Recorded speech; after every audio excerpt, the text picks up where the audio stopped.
Thanks for tuning in to this week's news recap. Coinbase reports a major net loss. The largest U.S. crypto exchange, Coinbase, released its second quarter earnings report and revealed a net loss of $1.1 billion. Even though the loss was higher than expected, analysts had estimated it would be $546 million, CFO Alicia Haas explained that much of it was caused by non-cash impairments, meaning the crypto on Coinbase's balance sheet. Due to accounting rules, its value was measured at the lowest point reached in the quarter. Excluding those non-cash impairments, our net loss would have been $647 million, she said in the earnings call. Coinbase named 3 reasons for the 30% decline in trading volume against the last quarter. First, U.S. retail customers were less active. Second, a large amount of volume took place at offshore exchanges. Lastly, Coinbase had no exposure to the trading volumes related to the collapses or bankruptcies of Luna, Three Arrows Capital, Celsius, and Voyager. Despite being in the red, the Coinbase team seems confident that the situation will be reversed. Down markets are not as bad as they seem. Down markets are builders' markets. If we continue to focus on building the right products and services, we will emerge stronger than before, the company said in the shareholder letter. Coinbase, highlighting its strong financial position, believes it has ample liquidity to fund its business through a prolonged, stressed market environment. Shares of Coinbase dropped 5% after the release of the report. However, only a day after that, the Consumer Price Index report came out to save the day. The market reaction to the inflation numbers spurred Coin to rise as much as 7.37% on Wednesday. Ethereum is closer to the merge than ever. Ethereum testnet Goerli was successfully integrated with the Beacon chain. This means that it switched from a proof of work to proof of stake consensus mechanism, and it marks another huge milestone for the merge. Ethereum has essentially passed the final test before the merge, as Goerli was the last testnet that needed to switch to proof of stake. Over the past few months, Ethereum developers had also successfully integrated other testnets like Sepolia and Ropsten into the Beacon chain. With the Goerli merge test done, Ethereum should perform the full merge on mainnet next month, likely on September 15th or 16th, according to a call among Ethereum developers. After the favorable outcome of the Goerli merge, Lido, an Ethereum staking platform, saw its token LDO jump 18%. LDO is trading at around $2.70 and has a market cap of $800 million. When and if the merge occurs, some analysts, such as Kevin Zhou of Galois Capital, are weighing the possibility of an Ethereum proof-of-work fork. Some exchanges, including Poloniex, BitMEX, and MEXC, have confirmed they would list an Ethereum proof-of-work token. However, Circle, the company behind stablecoin USDC, announced it will solely support the Ethereum proof-of-stake chain post-merge. In addition, Binance claimed it would be supporting the merge, but did not rule out supporting an ETH proof-of-work coin. In case of newly forked tokens, we will evaluate and consider support for distribution and withdrawal, the exchange said. Inflation goes under and markets soar. July's CPI came in lower than expected, causing crypto prices to rocket. Analysts were estimating 8.7% inflation year over year and 0.2% monthly inflation, but the National Bureau of Statistics reported 8.5% and 0% respectively. The reaction of the market was positive for all assets, including cryptocurrencies. BTC and ETH, the 2 largest cryptos by market cap, increased more than 7% and 12% respectively. In addition, the total crypto market capitalization expanded by $100 billion, going from $1.1 trillion to $1.2 trillion. This was positive for the markets because it signals to the Federal Reserve that the economy is cooling down, making it unnecessary to raise interest rates. When interest rates are lower, money is cheaper, and there is more capital to allocate into risk-on assets like cryptocurrencies.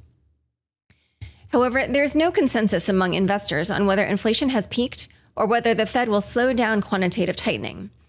Bloomberg columnist Mohamed El-Arian said, "The Fed has had a couple of really good data reports, which suggests to them that they can continue doing what they're doing because the underlying strength of the economy is still significant.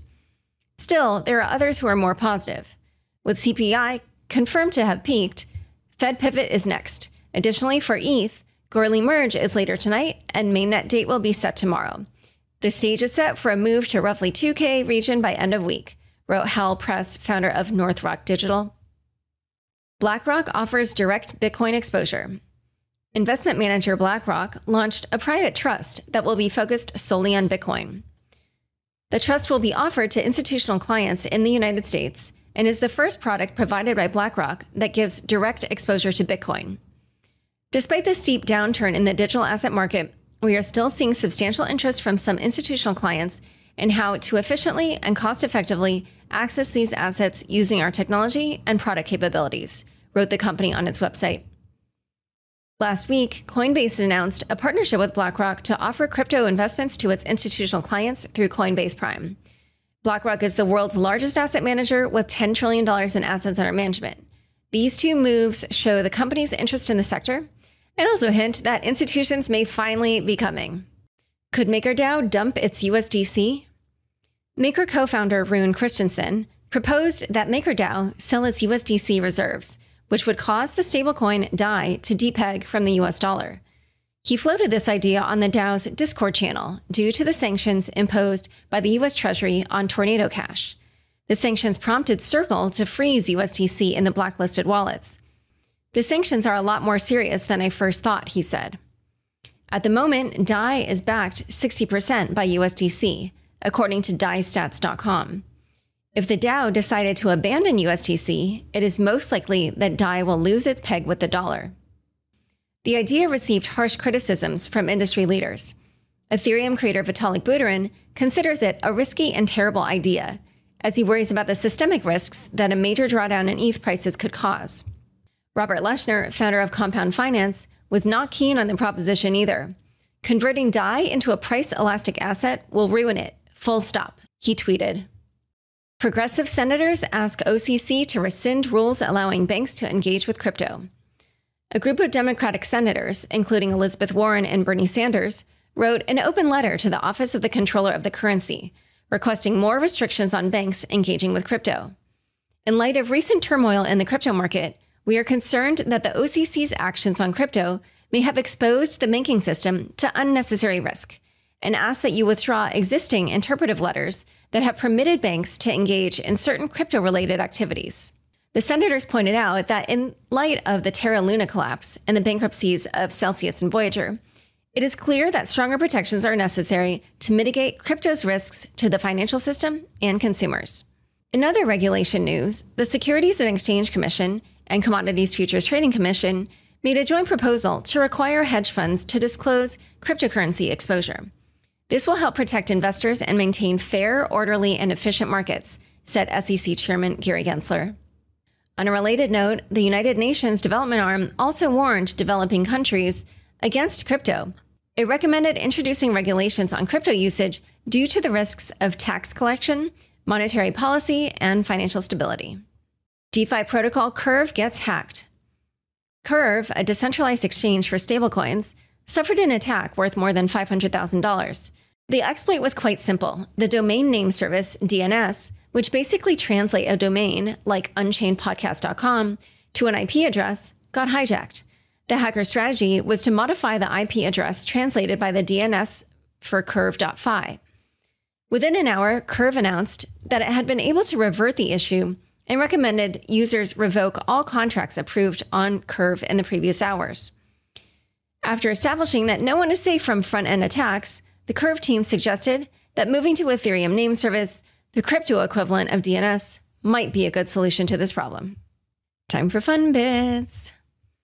It's been a while since we've heard from Dave Portnoy, who might be known to the world as the founder of Barstool Sports, but is known to the crypto community as Paper Hands Portnoy for buying $1 million worth of Bitcoin at a price of $11,500, but then selling just weeks later. He's back in the news now because he's being sued over SafeMoon. Also, someone came to his door announcing that he was suing him, and that part isn't necessarily funny. Portnoy bought $40,000 of SafeMoon last year, calling it his favorite shitcoin. But now it's down almost 90%, and he's getting sued by people who accuse him of pumping the coin. He tweeted, "I'm only guy who loses all his money in SafeMoon and gets sued for it, he added. All right, well, thanks for tuning into this episode. Don't miss Unchained's daily newsletter of the biggest news in crypto every weekday morning. Visit unchainedpodcast.com to subscribe. Unchained is produced by me, Laura Shin, with help from Anthony Yoon, Matt Pilchard, Juan Urbanovich, Pam Majumdar, Shashank, and CLK Transcription. Thanks for listening.